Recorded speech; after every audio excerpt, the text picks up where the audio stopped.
আজ শুরু হচ্ছে ইংলিশ প্রিমিয়ার লিগ ও লিগ ওয়ানের নতুন মৌসুম। ওল্ড ট্র্যাফোর্ডে বাংলাদেশ সময় রাত ১টায় ম্যানচেস্টার ইউনাইটেডের প্রতিপক্ষ ফুলহ্যাম, আর রাত ১:১টায় লিগ ওয়ান চ্যাম্পিয়ন পিএসজিকে আতিথ্য দেবে লে হাভরে।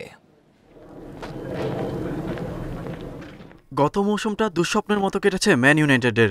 ৩৮ ম্যাচে মাত্র ১৮ জয়, ৮ থেকে মৌসুম শেষ করেছিল সাবেক চ্যাম্পিয়নরা।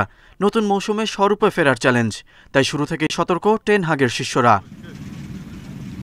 ঘরের মাঠে ম্যাচ, সামর্থ্যের বিচারেও এগিয়ে রেড ডেভিলস, হেড টু হেডেও একচেটিয়া আধিপত্য। তবে ফুলহ্যামের বিপক্ষে সবশেষ দেখায় নিজেদের ডেরায় হেরেছিল ম্যান ইউনাইটেড।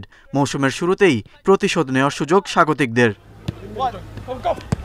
ইনজুরি নিয়ে কিছুটা চিন্তিত টিম ম্যানেজমেন্ট। লুক শ নেই স্কোয়াডে, ম্যাচ ফিট নন হ্যারি ম্যাগুয়ারও। রাসমুসেরও শুরুর একাদশে থাকার সম্ভাবনা কম। টেন হাগের ভরসা তাই রাশফোর্ড, ফার্নান্দেজদের উপর। ইনজুরি সমস্যা নিয়ে কথা বলে লাভ নেই, এটা খেলারই অংশ। যারা ফিট আছেন তারা নিজেদের সেরাটা দিতে পারলে যে কোনো দলকে হারানো সম্ভব। জয় দিয়ে মৌসুম শুরু করাই লক্ষ্য। লিগ ওয়ানের মৌসুম শুরুর দিনই মাঠে নামছে পিএসজি।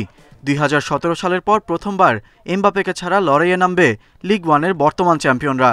তার উপর লে হাভরের মাঠে ম্যাচ। তবে জয়ের ব্যাপারে আশাবাদী কোচ লুইস এনরিকে। এমবাপের জন্য শুভকামনা, কিন্তু সে এখন আর এখানে নেই, তাই তার ব্যাপারে কথা বলতে চাই না। দলে বেশ কিছু খেলোয়াড় আছে যারা দুর্দান্ত, তাদের উপর আস্থা আছে। আশা করি ভালো কিছু হবে। হেড টু হেডে প্যারিস জায়ান্টদের দাপট। সবশেষ ৫ দেখায় ৪ জয়ের সঙ্গে ১ ড্র। ধারাবাহিকতা রাখতে মরিয়া পিএসজি।